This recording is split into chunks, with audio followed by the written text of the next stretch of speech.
Penghuni gedung bergengsi di Miami menghadapi situasi sulit pada 20 Agustus 2024 lalu. Mereka terpaksa menghabiskan waktu 3 jam terkunci di apartemen masing-masing. Diketahui para penghuni apartemen itu di lockdown lantaran kekhawatiran berlebihan terhadap keselamatan Yair Netanyahu, putra Perdana Menteri Israel. Dikutip dari Tribun News, penjagaan ketat itu buntut terdengarnya suara alarm kebakaran. Hal itu lantas membuat para penghuni apartemen terpaksa berada di dalam kediaman mereka. Rupanya saat kejadian itu berlangsung, putra Perdana Menteri Netanyahu tak berada di gedung tersebut. Yair Netanyahu baru kembali ke Miami pada Kamis 21 Agustus 2024 seusai kunjungan singkat ke Israel. Salah seorang penghuni mengatakan, ia dan para penghuni lainnya diperintahkan untuk tak meninggalkan apartemen dan mendekati jendela. Beberapa orang juga mengaku melihat polisi menggunakan robot penjinak bom di area gedung.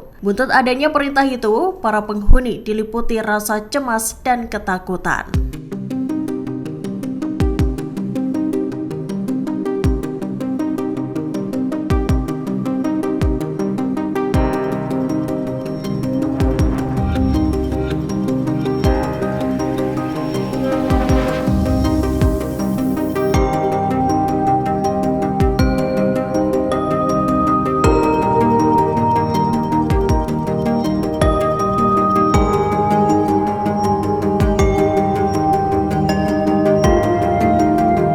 Serangan udara Israel menghantam sebuah truk pick-up di timur laut Lebanon pada Selasa 27 Agustus 2024 malam. Truk itu diketahui mengangkut peralatan militer. Dilaporkan serangan udara itu terjadi di dekat Chad, daerah terpencil di Lebanon dekat perbatasan Suriah. Meski terkenal serangan IDF, sang pengemudi dikabarkan selamat. Dikutip dari Arab News, peralatan militer yang diangkut truk itu berupa peluncur roket yang rusak. Rupanya, truk tersebut dalam perjalanan untuk membawa peluncur roket itu agar diperbaiki. 2 hari sebelumnya, Hizbullah dan militer Israel terlibat bentrok sengit. Militan Lebanon itu menembakkan drone dan roket-roket ke arah Israel untuk membalaskan dendam atas tewasnya komandan tinggi mereka.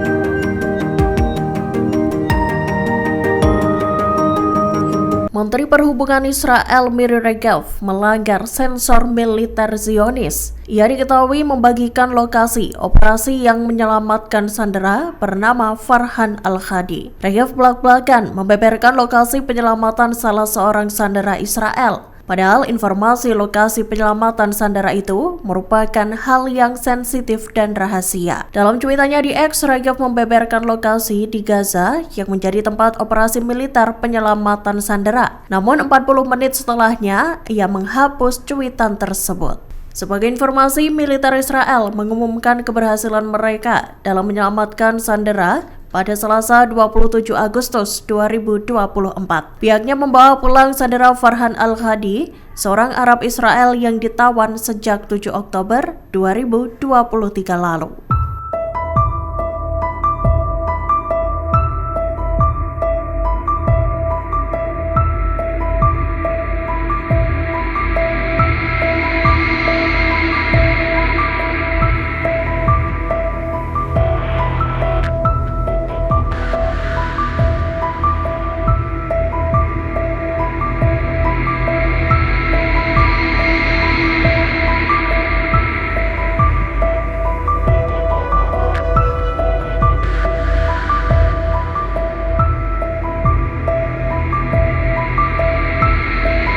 Militer Israel melancarkan serangan besar-besaran di tepi barat pada Rabu 28 Agustus 2024. Pasukan Zionis itu sedikitnya menyerang 3 kota dari darat dan udara. Diketahui serangan pesawat nirawak menghantam Jenin, Tulkarem, dan Tubas. Prajurit IDF juga kedapatan menembaki warga Palestina dan menewaskan 9 orang. Dikutip dari Middle East Eye, serangan IDF dimulai tepat setelah tengah malam waktu setempat. Tentara Israel menyamar dan memasuki kamp pengungsian Jenin dan Nur Shams di Tulkarem. Terlihat pula tank-tank dan kendaraan militer Israel menghancurkan jalan serta infrastruktur di area Camp Nur Shams. Seiring dengan itu, suara baku tembak juga terdengar saat pasukan Zionis menyerbu kamp pengungsian tersebut. Sedangkan di Tubas, tentara Israel tiba menggunakan helikopter militer.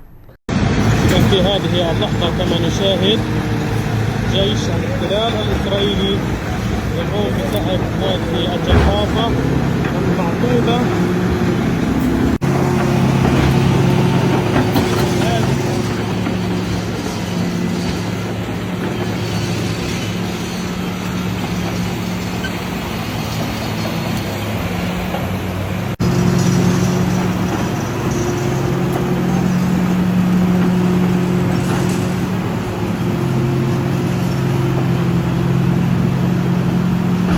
الإسرائيلي تقوم بسحب الجرافة العسكرية والتي أعطبتها المقاومة الفلسطينية جراء.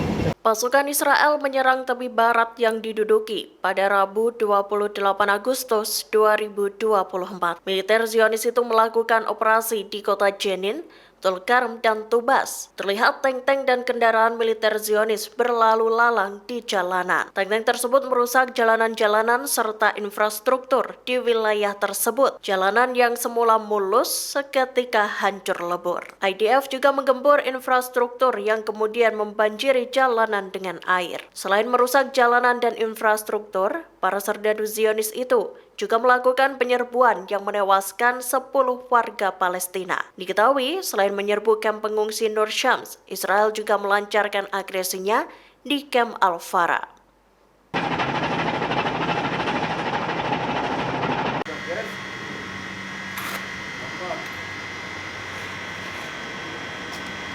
من قبل وحدات الهندسة الإسرائيلية بإحداث تدمير يطال البنى التحتية في عدد من المواقع المحيطة سواء في مخيم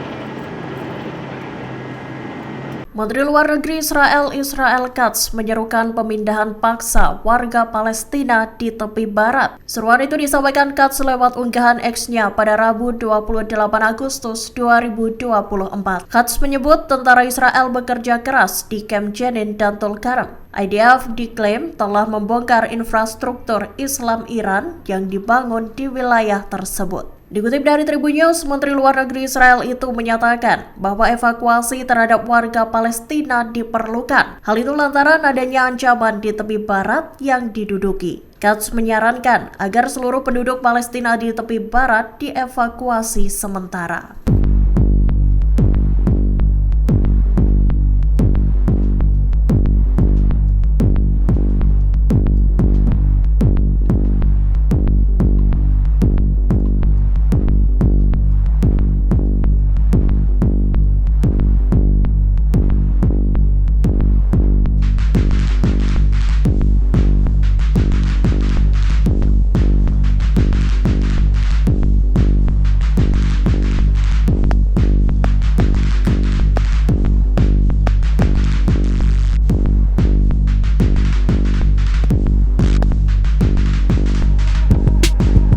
Israel dilaporkan mengerahkan pasukan Shin Bet dan Mustaribin dalam operasi besar-besaran di tepi barat bagian utara. Diketahui serangan itu dilakukan pasukan Zionis pada Rabu 28 Agustus 2024. Kedua badan keamanan itu bergabung dengan tentara Israel atau IDF dan Angkatan Udara Israel IAF dalam operasi tersebut. Dikutip dari Tribun News, Israel juga menggunakan helikopter dan pesawat tempur dalam penyerbuan di tepi barat bagian utara. Terlibatnya Mustaribin mengindikasikan bahwa agresi tersebut juga merupakan operasi intelijen. Sebagai informasi, Mustaribin adalah unit rahasia elit Israel. Unit tersebut menyamar sebagai orang Arab atau Palestina. Para personel unit khusus ini menyamar dengan berpakaian bak warga Palestina, berbicara dengan aksen hingga tingkah laku yang sama. Dalam sejumlah aksi demo, Israel juga menyusupkan Mustaribin ke tengah-tengah massa.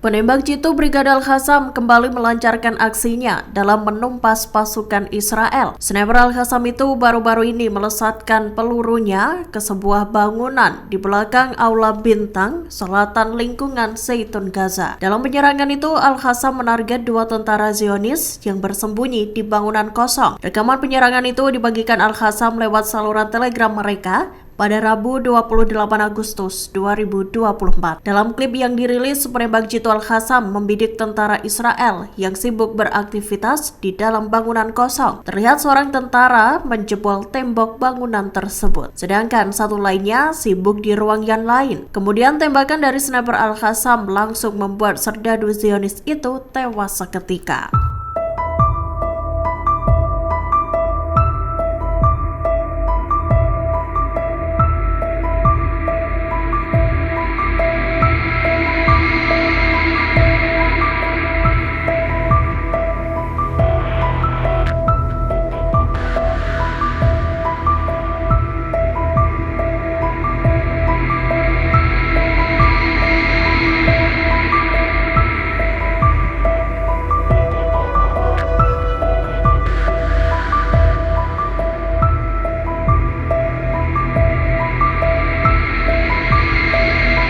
Download Tribun X sekarang, menghadirkan lokal menjadi Indonesia.